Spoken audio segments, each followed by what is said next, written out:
નમસ્કાર, વેધર એનાલિસિસમાં આપની સાથે હું છું સેજલ. વાત કરવી છે વરસાદ અને વરસાદની આગાહીને લઈને. ગુજરાતમાં ગઈકાલથી વધુ એક વરસાદનો રાઉન્ડ શરૂ થયો છે. બંગાળની ખાડીની અંદર જે લો પ્રેશર સક્રિય થયું હતું એ હવે ધીમે ધીમે આગળ વધી રહ્યું છે અને રાજસ્થાન સુધી પહોંચ્યું છે અને એની અસર છે ગુજરાતની અંદર થવાની છે. આજના દિવસે ઓરેન્જ એલર્ટ, યલો એલર્ટ મોટાભાગના જિલ્લાઓમાં જાહેર કરવામાં આવ્યું છે. કયા જિલ્લાઓના અંદર ભારે વરસાદ પડશે એના વિશે વાત કરીશું. ગુજરાતની આસપાસ બે સિસ્ટમ એક્ટિવ થઈ છે, એટલે આ સિસ્ટમને કારણે આજે ગુજરાતના 16 જેટલા જિલ્લાઓમાં લગભગ ભારે વરસાદ છે એ પડશે અને ગુજરાતના જિલ્લાઓ પર આજે ભારે વરસાદનો ખતરો છે. સુરત સહિત 3 જિલ્લાઓ એવા છે કે જ્યાં ભારે વરસાદની આગાહી છે, તો 11 જિલ્લાઓમાં પણ ભારે વરસાદની આગાહી છે. દક્ષિણ ગુજરાતમાં ઓફશોર ટ્રફ અને રાજસ્થાનમાં લો પ્રેશર બનતા રાજ્યભરમાં વરસાદની આગાહી કરવામાં આવી છે.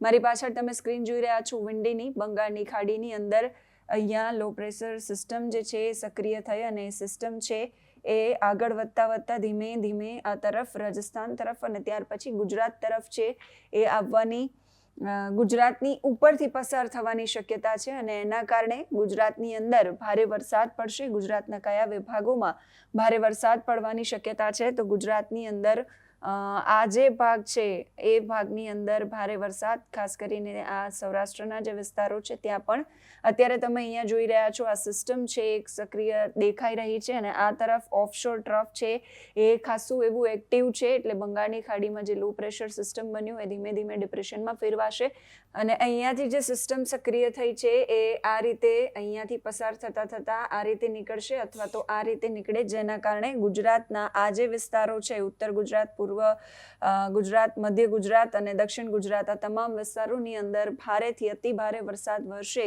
એ પ્રકારની શક્યતાઓ છે અને ગુજરાતમાં એની અસર વર્તાશે. જો કે સિસ્ટમ ગુજરાત પર આવે એવી શક્યતા નથી. રાજસ્થાનની આસપાસ આ સિસ્ટમ અત્યારે દેખાઈ રહી છે અને એના કારણે ભારે વરસાદની શક્યતા છે. ખાસ દક્ષિણ ગુજરાત, પૂર્વ, મધ્ય અને ઉત્તર ગુજરાતમાં ભારે વરસાદની શક્યતા છે અને સૌરાષ્ટ્રની અંદર સુરેન્દ્રનગર છે, દ્વારકા છે, પોરબંદર છે, જામનગર છે, આ બધા વિસ્તારોની અંદર ભારેથી અતિભારે વરસાદની શક્યતા છે. લગભગ 7 ઓગસ્ટ સુધી આ સિસ્ટમના કારણે ગુજરાતની અંદર વરસાદ છે એ વરસી શકે છે અને 10 તારીખ સુધી હવામાન વિભાગે વરસાદને લઈને આગાહી કરી છે. સૌથી પહેલા તો આપણે વિંડી શું કહી રહી છે એ જોઈ લઈએ. તમે સિસ્ટમ અત્યારે જોઈ રહ્યા છો અહીંયા ગ્વાલિયરની આસપાસ આ સિસ્ટમ છે અત્યારે સક્રિય છે અને અહીંયાથી પસાર થતા એની અસર ગુજરાતના મોટાભાગના વિસ્તારો પર પડશે.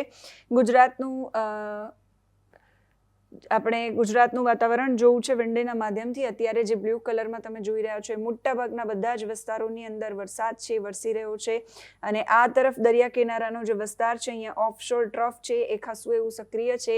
એક સિસ્ટમ અહીંયા સક્રિય છે, એના કારણે ગુજરાતની અંદર ખાસી એવી અસર છે એ વરસાદની વર્તાઈ રહી છે. દેવભૂમિ દ્વારકા છે, જુનાગઢ છે, પોરબંદર છે, ભાવનગર છે, બધા જ વિસ્તારોમાં વરસાદ છે, ભારે વરસાદની શક્યતા છે. અમદાવાદ, વડોદરામાં પણ વરસાદની શક્યતા છે. આ તરફ ઉત્તર ગુજરાતમાં ભારે વરસાદની શક્યતા છે અને દક્ષિણ ગુજરાતના જે વિસ્તારો છે સુરત, તાપી, વલસાડ, નવસારી ત્યાં પણ ઓરેન્જ એલર્ટ જાહેર કરવામાં આવ્યું છે. હવામાન વિભાગે ઓરેન્જ એલર્ટ જાહેર કર્યું છે. આવતીકાલે પણ ખાસી એવી અસર છે વરસાદના કારણે થશે. આવતીકાલના દ્રશ્યો પણ તમે જોઈ રહ્યા છો. મોટાભાગના વિસ્તારો ઉત્તર ગુજરાતના પણ અને દક્ષિણ ગુજરાતના વિસ્તારોમાં પણ ભારે વરસાદની શક્યતા છે. આ તરફ સૌરાષ્ટ્ર કચ્છની અંદર પણ આવતીકાલે વરસાદ, એટલે મોટાભાગના ગુજરાતના વિસ્તારોમાં છૂટાછવાયા સ્થળો પર વરસાદ પડે. ખાસ ગુજરાતનું જે આ રિજિયન છે એ રિજિયનમાં ભારે વરસાદ પડે એવી શક્યતા અને ત્યાર પછી ધીમે ધીમે એની અસર છે એ ઓછી થશે. ત્યાર પછી વરસાદ છે યથાવત રહેશે, પરંતુ હા એ પ્રકારનો વરસાદ નહીં હોય કે જે ભારે અથવા અતિ ભારે વરસાદ કહી શકે. 10 તારીખ સુધી હવામાન વિભાગે વરસાદની આગાહી વ્યક્ત કરી છે. એ વરસાદની આગાહી પણ જોવી છે. ભારે વરસાદની આગાહી હવામાન વિભાગે વ્યક્ત કરી છે. તો હવામાન વિભાગે આગામી 10 તારીખ સુધીની આગાહી કરી છે.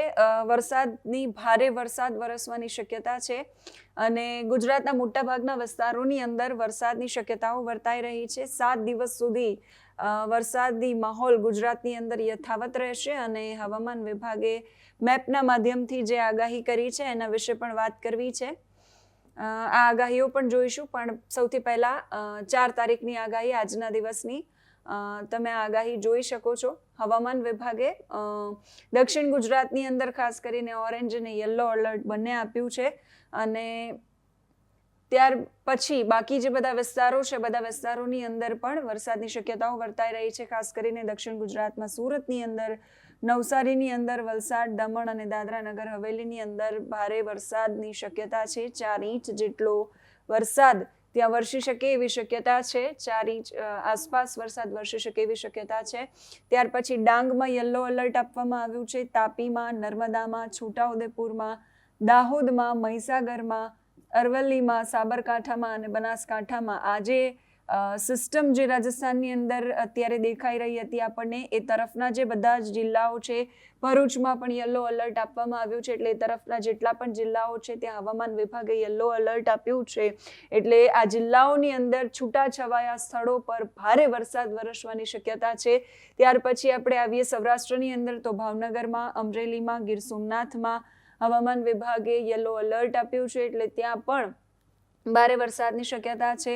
એટલે આજના દિવસમાં ભારે વરસાદની શક્યતા હવામાન વિભાગે વ્યક્ત કરી છે. ત્યાર પછી આવતીકાલની આગાહી હવામાન વિભાગે કરી છે, જેમાં ઓરેન્જ એલર્ટ નથી આપ્યું. હવામાન વિભાગે યલો એલર્ટ આપ્યું છે અને યલો એલર્ટની અંદર દક્ષિણ ગુજરાતના જિલ્લાઓ છે એનો સમાવેશ કરવામાં આવ્યો છે. એટલે સુરતની અંદર, તાપીમાં, ડાંગમાં, નવસારીમાં, વલસાડમાં, દમણમાં અને દાદરા નગર હવેલીમાં બધા જ જિલ્લાઓની અંદર ભારે વરસાદની શક્યતા હવામાન વિભાગે વર્તાવી છે. આ બધા જિલ્લાઓની અંદર વરસાદ પડશે. ખાસ કરીને સૌરાષ્ટ્રના જે વિસ્તારો છે, ભાવનગર છે, અમરેલી છે, ગીર સોમનાથ છે, પોરબંદર છે, દેવભૂમિ દ્વારકા છે, જામનગર છે, આ બધા વિસ્તારોમાં પણ વરસાદ છે વરસી શકે એવી શક્યતા છે. કેમ કે આ તરફનો જે વિસ્તાર છે ત્યાં ઓફશોર ટ્રફ ખાસું એવું સક્રિય છે.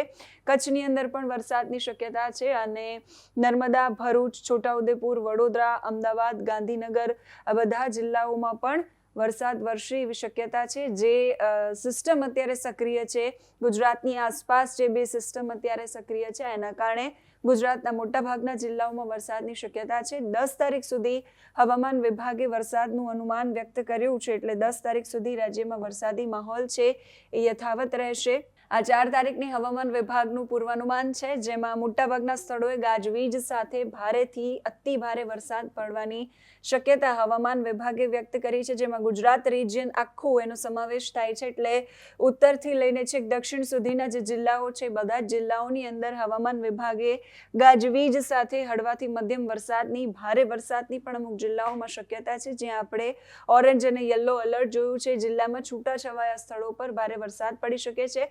બનાસકાંઠા, પાટણ, સાબરકાંઠા, મહેસાણા, ગાંધીનગર, અરવલ્લી, મહીસાગર, ખેડા, અમદાવાદમાં પણ આજના દિવસે વરસાદની આગાહી છે. પંચમહાલ, દાહોદ, આણંદ, વડોદરા, છોટાઉદેપુર, ભરૂચ, નર્મદા, સુરત, તાપી, ડાંગ, નવસારી, વલસાડ, દમણ અને દાદરા નગર હવેલી આ બધા જિલ્લાઓની અંદર ભારે વરસાદની શક્યતા છે. ત્યાર પછી કચ્છ તરફ આવીએ. સૌરાષ્ટ્રની અંદર પણ હવામાન વિભાગે ઘણા મોટા ભાગના સ્થળો પર ગાજવીજ સાથે વરસાદની શક્યતા વ્યક્ત કરી છે. ત્યાર પછી 5 તારીખની હવામાન વિભાગની આગાહી, 5 તારીખનું પૂર્વાનુમાન હવામાન વિભાગનું અને ત્યાં પણ એ જ પ્રકારની આગાહી હવામાન વિભાગે કરી છે. ગુજરાત પ્રદેશ જે છે ત્યાં મોટાભાગના જિલ્લાઓની અંદર ભારે વરસાદ ગાજવીજ સાથે અને ત્યાર પછી કચ્છ, સૌરાષ્ટ્રની અંદર હળવાથી મધ્યમ વરસાદની આગાહી હવામાન વિભાગે કરી છે. 6 તારીખમાં પણ ગાજવીજ સાથે હળવાથી મધ્યમ વરસાદની આગાહી હવામાન વિભાગે વિસ્તારોની અંદર કરી છે. ત્યાર પછી 7, 8 અને 9 તારીખ સુધી હવામાન વિભાગની આગાહી ઓલમોસ્ટ સેમ છે. એટલે 10 તારીખ સુધી હવામાન વિભાગે ગુજરાતની અંદર ભારેથી અતિ ભારે અને હળવાથી મધ્યમ વરસાદની આગાહી છે એ કરી છે. જે સિસ્ટમ સક્રિય થઈ છે તેના કારણે આજના દિવસની અંદર 16 જિલ્લાઓ, 14 થી 16 જિલ્લાઓ એવા છે કે જેના અંદર ભારે વરસાદની શક્યતા છે. કેમ કે બંને સિસ્ટમની અસર ગુજરાત પર આજે થશે. ત્યાર પછી ધીમે ધીમે એ ફરી પાછું ડિપ્રેશન, લો પ્રેશરની અંદર પરિવર્તિત થશે અને ત્યાર પછી એ નોર્મલ પોઝિશનમાં આવશે. એટલે ત્યાર પછી વરસાદ છે એ હળવો પડશે. પણ આગામી 10 દિવસ સુધી હવામાન વિભાગે જે વરસાદની આગાહી કરી છે અંતર્ગત તમારા જિલ્લાઓમાં કેવો વરસાદ છે, ક્યાં વરસાદ છે, ક્યાં નથી, ક્યાં કેવી પરિસ્થિતિ છે, તમે લખીને અમને કમેન્ટમાં જરૂરથી જણાવી શકો છો. અત્યારે આ વિડીયોમાં બસ આટલું જ. નમસ્કાર.